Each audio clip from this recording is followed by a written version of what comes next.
Esiet sveicināti ikdienas pārdomās, lai nāk tavs vārds. Mani sauc Mārtiņš, un mēs tiekamies darba dienu rītos no otrdienas līdz piekdienai, lai kopā lasītu Dievu vārdu un ieraudzītu, kā mēs to varam pielietot savā ikdienas dzīvē. Patreiz mēs apskatām Jēzus kalna svētrunu, bet šī ir augšām celšanās svētku nedēļa, tāpēc paņemsim nelielu pauzi no kalna svētrunas un apskatīsimies augšām celšanās notikumu. Mateja evaņģēlija 21. nodaļā mēs lasām par Jēzus ienākšanu Jeruzalemē. Viņš iejāja Jeruzalemē uz ēzeļa kā miera ķēniņš, kurš nāk ar mieru. Un tad no 8. līdz 10. pantam mēs lasām: bet daudz ļaužu uzklāja savas drēbes uz ceļa, citi cirta zarus no kokiem un kaisīja tos uz ceļa. Bet ļaudis, kas gāja viņam priekšā un nopakaļ, kliedza un sauca: Ozijāna Dāvida dēlam, slavēts, kas nāk tā kunga vārdā, Ozijāna visaugstākās debesīs. Un kad viņš iejāja Jeruzalemē, visa pilsēta sacēlās un sacīja: kas tas tāds? Bet ļaudis sacīja: šis ir pravietis Jēzus no Nācaretes Galilejā. Ir Paskās svētku laiks, Jeruzaleme ir pilna ar cilvēkiem.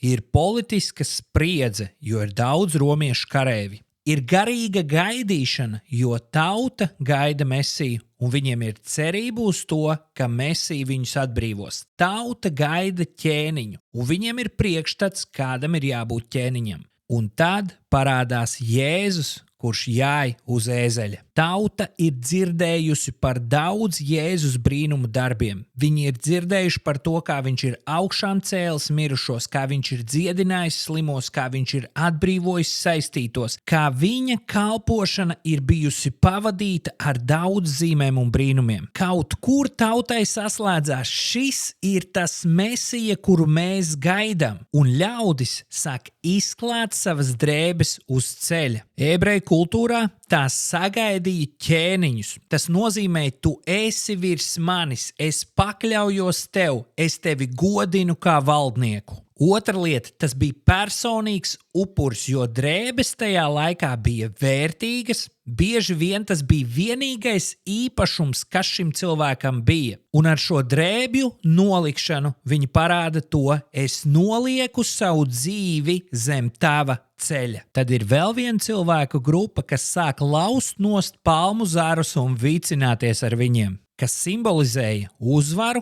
cerību un atbrīvošanu no apspiedējiem. Un tad ļaudis, kas gāja viņam pa priekšu un no muguras, kliedza un sauca: Ozijāna Dāvida dēlam, slavēts, kas nāk tā kunga vārdā, Ozijāna visaugstākās debesīs. Ko tad nozīmē šis vārds Ozijāna? Burtiski no ebreju valodas glāb lūdzu un glāb tagad. Un šeit sākās problēma. Viņi sauc glāb mūs, bet tas, ko viņi domā, ir glāb mūs no Romas okupācijas. Glāb mūs no ārējiem apstākļiem, kuri mūs apspiež. Bet Jēzus nāk, lai nevis mainītu ārējos apstākļus, bet iekšējo stāvokli. Jēzus nāk, lai atbrīvotu tautu no grēka. Un kad grēks tiek uzvarēts, mainās arī ārējie apstākļi. Tad tauta dzied: slavēts, kas nāk tā kunga vārdā.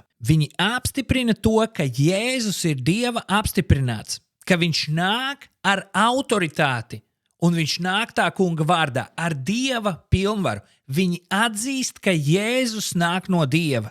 Tad viņi sauc Ozijāna visaugstākās debesīs, kas nozīmē, lai debesis apstiprina šo glābšanu, lai pats Dievs iejaucās. Un viss skan vienkārši perfekti. Viņu mutes ir pilnas ar patiesību, bet bez izpratnes par to, kāpēc Jēzus nāk. Viņš nenāca, lai mainītu politisku situāciju, viņš nāca, lai mainītu to, kas valda cilvēkā iekšā, un tas bija grēks. Un, ziniet, iespējams, arī mūsu dzīvēs nekas nav daudz mainījies no tā, kā tas bija laikā, kad Jēzus iejāja Jeruzalemē. Mēs bieži vien zinām pareizās atbildes, mēs zinām pareizās slavēšanas dziesmas, kuras ieslēg grūtā laikā YouTube.